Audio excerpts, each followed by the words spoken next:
YouTube proudly presents the 31 Days of Halloween. Today, day 10, we at YouTube proudly recommend Annabelle Comes Home. The 2019 film stars Vera Farmiga and Patrick Wilson from the Conjuring movies. It's part of the Conjuring universe, and it's the only good movie, in my opinion, out of all the movies in the Conjuring universe, which isn't saying much. It's one of those comfort food kind of movies where it isn't especially good, but it has a lot of rewatchability, and it's fun and easy to watch.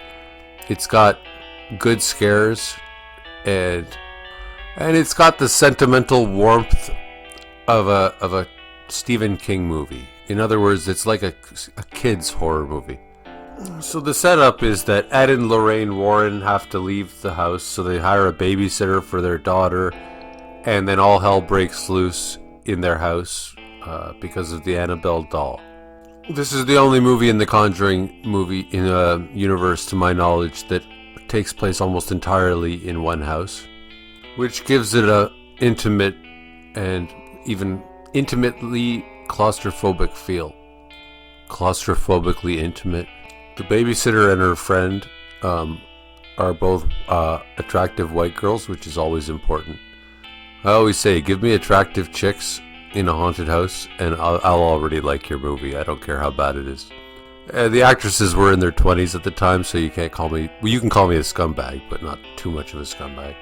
And in terms of the lore of the Annabelle and the Conjuring universe, a significant part of this movie takes place in that room filled with cursed objects. So you get to explore that room more than you ever have in any of the movies in this franchise. For what that's worth, the best of the whole franchise is this movie. And that's saying nothing again, but I wouldn't recommend any other movie in the Conjuring universe. Butterfly Kisses 2018. So this movie is a found footage movie, and maybe it's slightly doing a satire of found footage movies. The guy, his name's Eduardo Sanchez, the guy that created the Blair Witch Project, is in this movie playing himself in a very small part. This movie is basically a documentary about a documentary about a documentary about a documentary.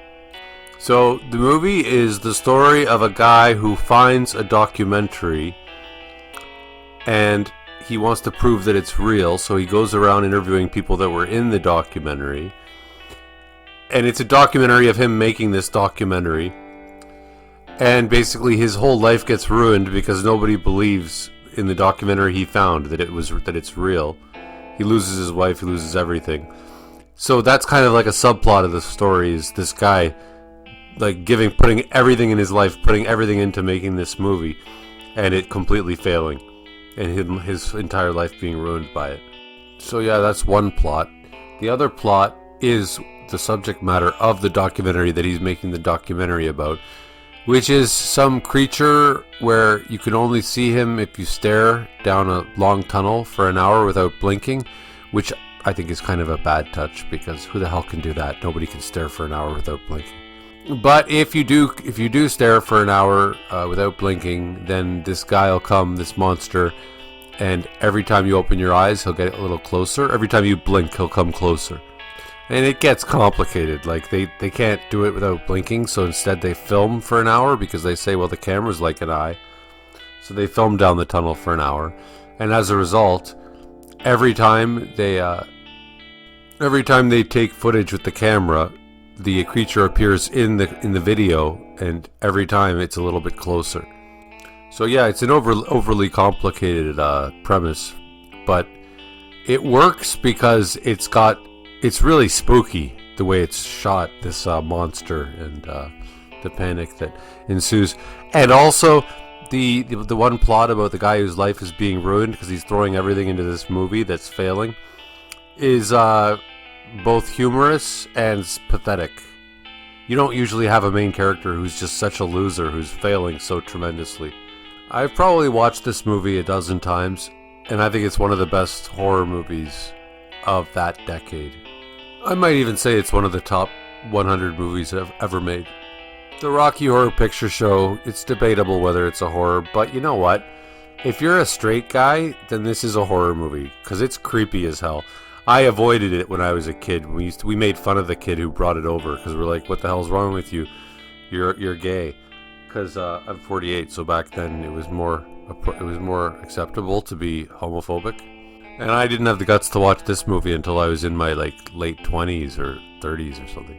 And so the whole movie is uncomfortable in a liberating way. Even if you're not into cross-dressing, even if you're straight like me, as far as I can tell, I'm not into cross-dressing and I'm not smart. Sorry, I'm not smart.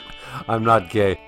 But there's the more important discomfort of seeing a world where there's no inhibitions whatsoever, and how that leads, where that leads, how that feels, how that goes.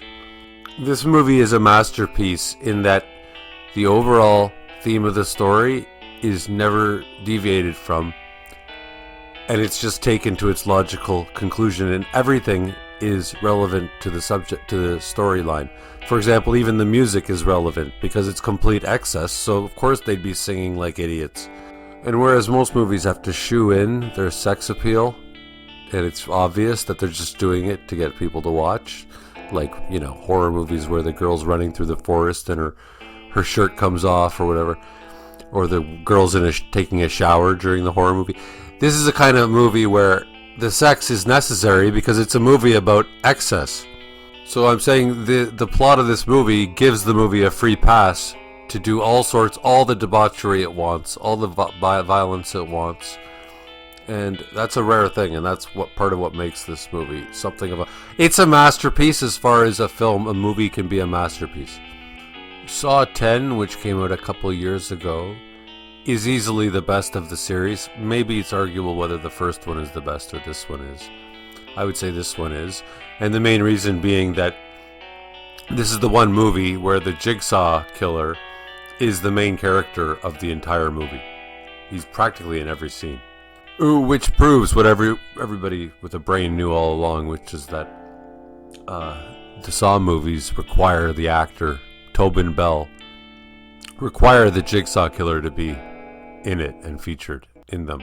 When they try to make the movies without him, they're crap. Now, like, this movie series is one of those series where they require the main actor, Tobin Bell. He really is the franchise. You can't recast him. It's one of those movies. Like, you can't really recast Freddy Krueger, right? It'll always be Robert Englund. And same with this franchise. Same with Mary Poppins. It was done so well by what's her name? Julie Andrews. Yeah, you can't take the Jigsaw killer out of Saw 10, out of the Saw franchise. I would say if you're not into the Saw, if the Saw movies aren't your thing, this would be the one to watch if you only had to watch one.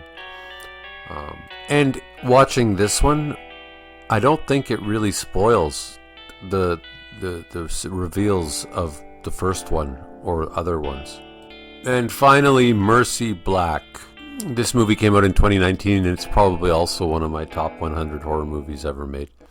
The setup is that a woman comes home after spending the majority of her life in a nut house, and you find out throughout the movie that she was in the nut house because she basically created a kind of like evil cult among like one of her friends, where they like created a fictional character called Mercy Black, and like they dressed it up and made it like with some like their possessions, and God, it's hard to explain.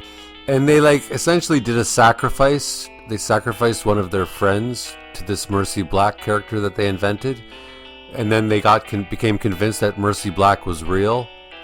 And so you don't really know if Mercy Black is real or if they just killed the girl that was the sacrifice. And that's kind of the ambiguity going throughout the entire movie. Until finally it ends with a very satisfying answer to that question. Was Mercy Black real or not?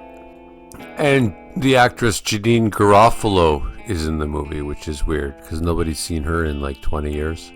So there you are, 5 more horror movies for today, the 10th of October.